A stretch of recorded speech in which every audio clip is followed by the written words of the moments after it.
नमस्कार दोस्तों, कैसे हैं आप सब। दोस्तों आज की क्लास में हम पढ़ने वाले हैं सिटीजनशिप अमेंडमेंट एक्ट 2019, जिसको हम शॉर्ट में CAA भी कहते हैं। हालांकि ये एक्ट काफ़ी पहले पास कर दिया गया था गवर्नमेंट के द्वारा 11 दिसंबर 2019 को, लेकिन सरकार इसका नोटिफिकेशन 11 मार्च 2024 को लेके आती है। डेट याद रखिएगा 11 मार्च 2024, खासकर स्टेट PCS वाले, क्योंकि इस तरीके के डेट जो है वो पूछे जाते हैं। याद करिए BPSC का जो प्रीवियस ईयर एग्जामिनेशन हुआ था उसमें सिटीजनशिप अमेंडमेंट एक्ट 2019 का क्वेश्चन पूछा गया था कि किस डेट को पास किया गया था। ठीक है, तो ये डेट आपके लिए इंपॉर्टेंट हो जाती है। अब इस एक्ट को समझने से पहले हम थोड़ा सा समझ लेते हैं सिटीजनशिप अमेंडमेंट एक्ट 2019 के क्या प्रोविजन थे। It is a legal status between state and individual. State का मतलब क्या है, यहाँ पे इंडियन गवर्नमेंट की बात की जा रही है, हमारे जो देश है उसके बारे में बात की जा रही है। और इंडिविजुअल यानी कि कोई भी एक इंडिविजुअल, उनके बीच का लीगल स्टेटस है, यानी कि आप इस देश के नागरिक हैं, तो दैट्स इट। नागरिकता प्रोवाइड करने का अधिकार एक्सक्लूसिवली पार्लियामेंट को जाता है, क्योंकि ये यूनियन लिस्ट के अंतर्गत आता है। ओके, तो स्टेट गवर्नमेंट की जो पार्लियामेंट होती है, लेजिस्लेटिव असेंबलीज, उनको अधिकार नहीं है कि वो सिटीजनशिप के रिलेटेड कोई कानून बनाए। आपकी नागरिकता छीनी जा सकती है, टर्मिनेट की जा सकती है, प्रदान की जा सकती है, वो सब पार्लियामेंट ही करेगी। Okay, the act specifies that citizenship may be acquired in India through 5 methods. 5 ऐसे तरीके हैं जिससे नागरिकता भारत में मिलती है। बाय बर्थ इन इंडिया, अगर आपका जन्म भारत में हुआ। बाय डिसेंट, यानी कि अगर आपके माता पिता भारत के नागरिक हों। Through registration. Bye naturalisation, naturalisation मतलब कि जैसे पहले क्या प्रावधान था कि आप 11 साल जो है वो भारत में रहे हों। 14 साल का टाइम पीरियड होता था और इन 14 साल में टोटल 11 साल आप रहे हों और पिछले 12 मंथ से जो है वो इंडिया में रिसाइड करते हो, तो आपको नेचुरली आपको ये चीज़ सिटीजनशिप मिल जाएगी। Bye incorporation of territory into India, अगर भारत सरकार कोई टेरिटरी एक्वायर करती है तो उसके बाद भी आपको जो है सिटीजनशिप मिल जाएगी, उस टेरिटरी के अगर आप निवासी हैं तो। ओके, तो ये 5 ऐसे मेथड है जिससे सिटीजनशिप जो है वो प्रदान की जाती है। अब इसकी डिटेल में नहीं जाएंगे, लक्ष्मीकांत की जो बुक है इंडियन पॉलिटी, वहाँ पे आप पढ़ लीजिएगा इसके क्या क्या प्रोविजंस है। फर्दर हम थोड़ा सा यहाँ पे ब्रीफ डिस्कशन करने वाले हैं। अब गवर्नमेंट जो है ये नोटिफिकेशन लेके आती है 11 मार्च को, उसमें ये कहती है कि हम नागरिकता देंगे हिंदू को, सिख, बुद्धिस्ट, जैन, पारसी और क्रिश्चियन, ऐसे 6 कम्युनिटीज़ हैं जिनको हम नागरिकता देंगे। ये कम्युनिटीज़ कौन सी हैं? जो पाकिस्तान, अफ़गानिस्तान, बांग्लादेश, यहाँ से रिलीजियस प्रोसिक्यूशन से अगर वो इफ़ेक्टेड हैं, अगर भारत में आए हैं, माइग्रेट किए हुए हैं, तो हम इनको जो है वो सिटीजनशिप प्रोवाइड करेंगे।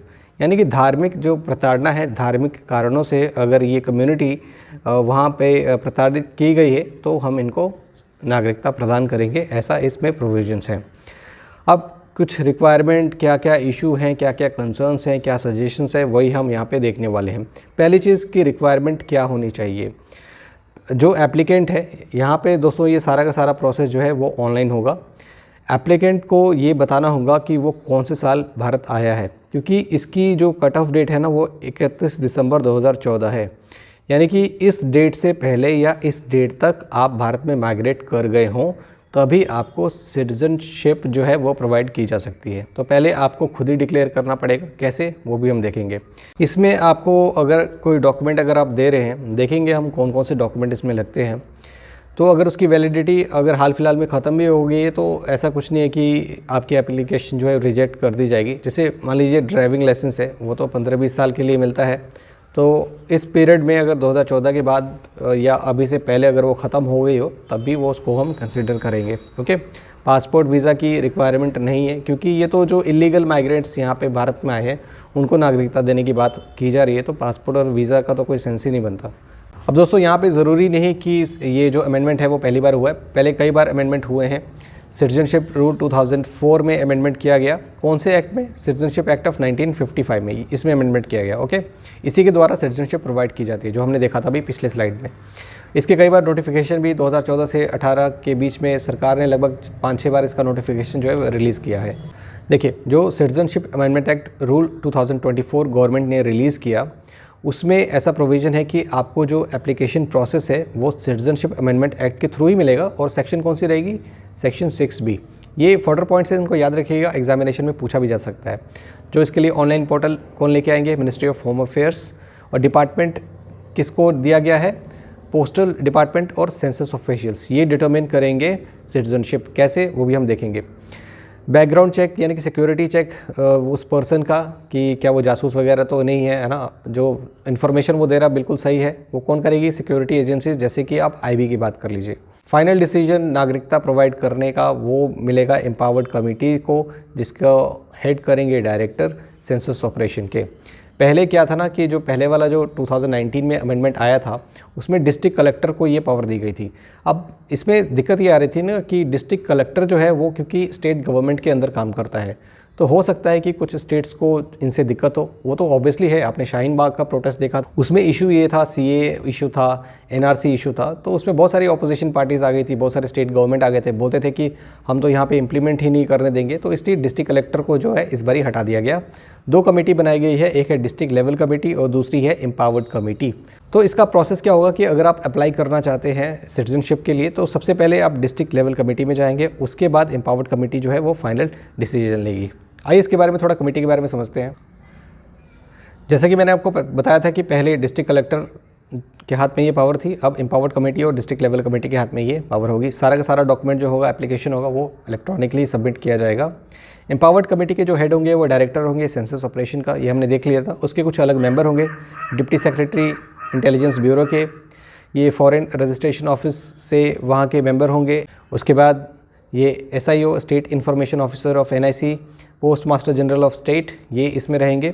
2 इनवाइटी स्पेशल बुलाए गए हैं, एक रिप्रेजेंटेटिव होंगे प्रिंसिपल सेक्रेटरी होम के, additional chief secretary home department के, वो स्टेट गवर्नमेंट या यूनियन टेरिटरी के।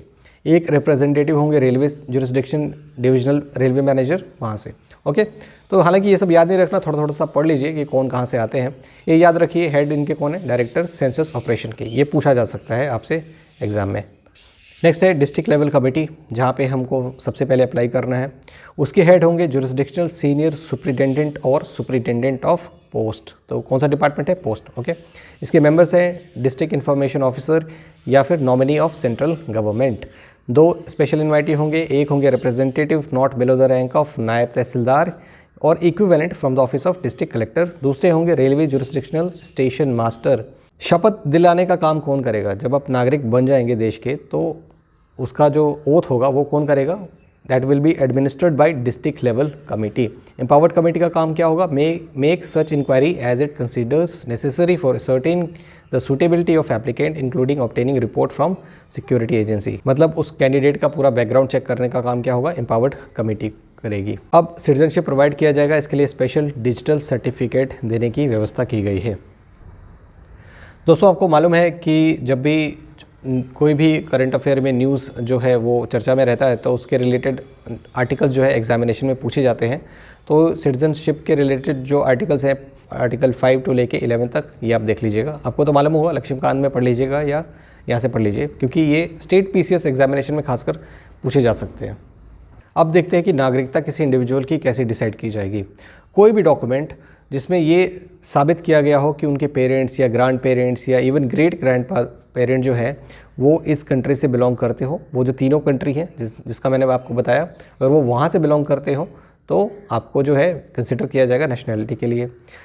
सर्टिफिकेट अगर इशू किया गया है elected member of local body तो वो भी सफिशिएंट होगा।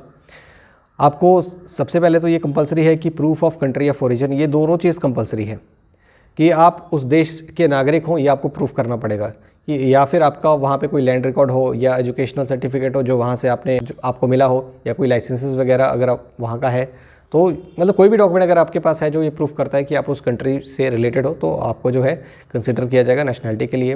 प्रूफ ऑफ एंट्री, भारत में जब आप आए तो यहाँ पे रहने के लिए जो आपने तो कुछ ना कुछ डॉक्यूमेंट बनाए होगा ना, राशन कार्ड या आधार कार्ड या कुछ भी ऐसे 20 तरीके के डॉक्यूमेंट जो है गवर्नमेंट ने रिलीज़ किए हैं, वो भी आपको जो है सबमिट करना पड़ेगा। ये दोनों चीज़ कंपलसरी है। तो इसमें से जो है ये दोनों चीज़ आपको प्रूफ करना है। बाकी इसमें से अगर कोई भी चीज़ आपके पास है तो वो भी सफिशिएंट रहेगा। उसके साथ साथ जो पहले वाला एक्ट था 2019 में, वहाँ पे कुछ ऐसा प्रोविज़न था कि जो एप्लीकेंट होना चाहिए वो भारत के जो इंडियन कॉन्स्टिट्यूशन में 8th शेड्यूल में जो 22 लैंग्वेजेस है उसको जानकारी होनी चाहिए। तो इसके लिए क्या स्कूल एजुकेशन सर्टिफिकेट वगैरह है ना कुछ होना चाहिए। अगर इतने सालों से यहाँ पे रह रहा है को रिमूव कर दिया गया है। यहाँ पे ये बोला गया है कि उसको सिर्फ अगर वो बोल सकता है इन 8 शेड्यूल में कोई भी 22 भाषाओं में तो उसको भी हम कंसिडर कर सकते हैं। तो वो कि एकदम से उसकी जानकारी रखना या लिखना पढ़ना आना चाहिए, तो ऐसा प्रोविज़न जो है यहाँ से हटा दिया गया है। अब ये नेक्स्ट है कि देखिए दोस्त, जो भी इलीगल माइग्रेंट्स यहाँ पे अगर आते हैं भारत में तो उनको सज़ा दी जाती है कि आप इलीगली यहाँ हैं बिना पासपोर्ट वीज़ा के। तो 2 एक्ट के थ्रू उनको सज़ा दी जाती थी, फॉरेनर्स एक्ट 1946 और पासपोर्ट एक्ट 1920। अब ऐसा प्रोविज़न इसमें रिमूव कर दिया गया है। ऐसा कुछ सज़ा जो है इनको नहीं दिया जाएगा, क्योंकि अगर सज़ा ही दिया जाएगा तो वो क्यों ही अप्लाई करेंगे। ओके, हमने देखा था नेचुरलाइजेशन में जो पीरियड था वो 11 साल था, उसको घटा के अब 5 साल कर दिया गया है। ओके, अब यहाँ पे थोड़ा एक्सेप्शन है कि ये कहाँ कहाँ अप्लाई नहीं होगा। ये ट्राइबल एरियाज़ में अप्लाई नहीं होगा जो 6th शेड्यूल में आते हैं। 6th शेड्यूल में कौन से स्टेट है? ऐसे 4 स्टेट हैं, असम, मेघालय, त्रिपुरा और मिज़ोरम। यहाँ पे अप्लाई नहीं होगा। या वैसे स्टेट में जो इनर लाइन परमिट इशू करती है। इनर लाइन परमिट जो ट्राइबल हमारे पास स्टेट्स हैं, 3 ऐसे स्टेट्स हैं, अरुणाचल प्रदेश, मिज़ोरम, नागालैंड, जहाँ पे ट्राइबल पॉपुलेशन है। अगर आप वहाँ पे विजिट करना चाहते हैं तो आपको स्टेट गवर्नमेंट जो है इनर लाइन परमिट इशू करेगी, क्योंकि उनकी जो आइडेंटिटी है उनको प्रिजर्व करने के लिए ज़रूरी है कि बाहर के जो लोग हैं वहाँ पे स्थापित ना हो जाए। इसलिए इनर लाइन परमिट जो है वो इशू किया जाता है इन 3 राज्यों के द्वारा। तो वहाँ पे ये जो है एक्ट लागू नहीं होगा। ये जो इनर लाइन परमिट है वो बंगाल ईस्टर्न फ्रंटियर रेगुलेशन 1873 के थ्रू प्रोवाइड किया जाता है। ओके, तो एक्सेप्शन याद रखिएगा, 6th शेड्यूल और इनर लाइन परमिट। अब इस एक्ट को लेके तो बहुत ज़्यादा बवाल मचा था शाहीन बाग में, आपको याद होगा, CAA फिर NRC को लेके। तो यहाँ पे भी बहुत सारे क्रिटिसिज्म है। पहला है कॉन्स्टिट्यूशनल चैलेंज। हमारे भारत में है ना आर्टिकल 14 जो बात करता है इक्वालिटी की। तो यहाँ पे क्योंकि जो माइग्रेंट्स हैं उनको आप सिटीजनशिप दे रहे हो तो वो रिलीजन के आधार पे दे रहे हो, तो it violates right to equality under article 14 of Indian constitution. Okay, दूसरी चीज़ है एंटी सेक्युलर है, क्योंकि फिर ये रिलीजन के आधार पे ही हम प्रोवाइड कर रहे हैं, तो this is anti secular. Potential for disenfranchisement. देखिए, अगर CAA आ जाता है और NRC लागू किया जाता है, NRC means national register of citizens, जो सिटीजनशिप जिनको मिली है उनकी एक रजिस्टर होती है। तो जब ये सिटीजनशिप मिलेगी तो उसमें कितने लोग इंक्लूड होंगे, कितने लोग एक्सक्लूड होंगे। अब यहाँ पे असम अकॉर्ड है, असम अकॉर्ड 1985, इनका कुछ अलग कट ऑफ डेट है और हमारा जो ये अपना CAA आ रहा है इनका कट ऑफ डेट अलग है। तो इन दोनों में मिसमैच होगा तो ये it can create another problem. उसके बाद सोशल अनरेस्ट, जो प्रोटेस्ट वगैरह हमने देखा था, ये सब चीज़ें अगर होती है तो वो सोशल हार्मोनी पे इम्पैक्ट करेगा। लीगल चैलेंजेस क्या है, हमने इसकी कॉन्स्टिट्यूशनैलिटी की भी बात की ना कि क्या ये सही होगा कि नहीं होगा, आगे आने वाले समय में देखेंगे। क्योंकि जब भी इस तरीके के कंट्रोवर्शियल नेचर के अगर सरकार एक्ट पास करती है तो वो कोर्ट में चैलेंज किया जाता है। जैसे आर्टिकल 370 को भी चैलेंज किया गया था सुप्रीम कोर्ट में, तो सुप्रीम कोर्ट ने बाद में कहा कि नहीं, सरकार का जो डिसीजन था वो सही था। उसके बाद जो ह्यूमन राइट ऑर्गेनाइजेशन या फॉरेन गवर्नमेंट्स हैं वो इनको क्रिटिसाइज़ करती है इस तरीके का अगर एक्ट पास किया जाता है जो एंटी सेक्युलर नेचर का हो, तो खैर वो तो करते ही है। यहाँ पे एक पॉइंट याद करिएगा क्योंकि ये न्यूज़ में था, मतुआ कम्युनिटी, ये वेस्ट बंगाल में है, जो बांग्लादेश ईस्ट पाकिस्तान से जो हिंदू रेफ्यूजीज़ जो आके यहाँ पे बसे हैं उनको हम मतुआ कहते हैं, मतुआ कम्युनिटी। अब हम देख लेते हैं वे फॉरवर्ड, आगे क्या करना चाहिए। एक तो हमको पब्लिक अवेयरनेस कैंपेन चलाना चाहिए, इसके क्या क्या बेनिफिट्स हैं, क्या इसका ऑब्जेक्टिव है, गवर्नमेंट की क्या इंटेंशन है, तो वो सब बताने चाहिए। ओके, हमें ज़्यादा इंक्लूसिव अप्रोच की तरफ बढ़ना चाहिए, जैसे कि हम एलिजिबिलिटी क्राइटेरिया को थोड़ा और ब्रॉडन कर सकते हैं। अभी 6 कम्युनिटीज़ हैं, हम थोड़ा और इंक्लूड कर सकते हैं, जैसे श्रीलंकन तमिल्स या तिब्बत के जो बुद्धिस्ट हैं उनको भी यहाँ पे इंक्लूड करने का प्रोविज़न हम कर सकते हैं। उसके साथ साथ अगर हम सिटीजनशिप लॉज बनाते हैं तो उसमें प्रायोरिटी होनी चाहिए कि हम इक्वालिटी को मेंटेन करें और नॉन डिस्क्रिमिनेटरी नेचर का हो, तो लोगों में भेदभाव ना करें। आपने देखा था कि यहाँ पे आपको जो कंपलसरी चीज़ है कि आपको प्रूफ करना है कि आप उस कंट्री से आए हैं, और दूसरी चीज़ कि आप यहाँ पे रह रहे हैं, उसके लिए डॉक्यूमेंट की ज़रूरत है। तो उसमें आपको कुछ ऐसे मेजर्स इंप्लीमेंट करने चाहिए ताकि जो मार्जिनलाइज्ड कम्युनिटीज़ हैं, जो पढ़ी लिखी नहीं है, अगर उनके पास डॉक्यूमेंट नहीं है तो उनके लिए अलग से क्या प्रोविज़न होनी चाहिए, या डॉक्यूमेंट वो किस तरीके से ऑब्टेन कर पाए लोकल अथॉरिटी से। तो ये सब मेजर्स जो है आपको लेके आने चाहिए। उसके बाद जो लीगल एक्सपर्ट्स हैं, स्कॉलर्स हैं, उनसे बात करनी चाहिए, क्योंकि इनसे बात अगर आप करेंगे स्कॉलर्स से तो वो मीडिया के थ्रू या अपने सोशल नेटवर्क के थ्रू लोगों में जागरूकता और बढ़ाएंगे, तो इससे सोशल हार्मनी जो होगी वो डिस्टर्ब नहीं होगी। उसके बाद जो नेबरिंग कंट्रीज़ हैं जैसे पाकिस्तान, अफगानिस्तान, बांग्लादेश, स्पेशली इन तीनों कंट्रीज से, बाकी और कंट्रीज से आप कर सकते हैं, वहाँ पे रिलीजियस प्रोसिक्यूशन का मुद्दा जो है वो उठाना चाहिए, ह्यूमन राइट वायलेशन का मुद्दा उठाना चाहिए, क्योंकि अगर ये सब चीज़ें नहीं होती तो हमको ये एक्ट पास करना ही नहीं पड़ता, सब शांति से रहते। तो ये खैर गलतियाँ अगर दूसरी कंट्री करती है तो उनको समझाने की ज़रूरत है। लास्ट आ जाता है हम जो भी एक्ट पास करेंगे, अभी तो हम सिटीजनशिप अमेंडमेंट एक्ट की बात कर रहे हैं, वो it must be in consonance with the principles of secularism, equality, non discrimination among individuals.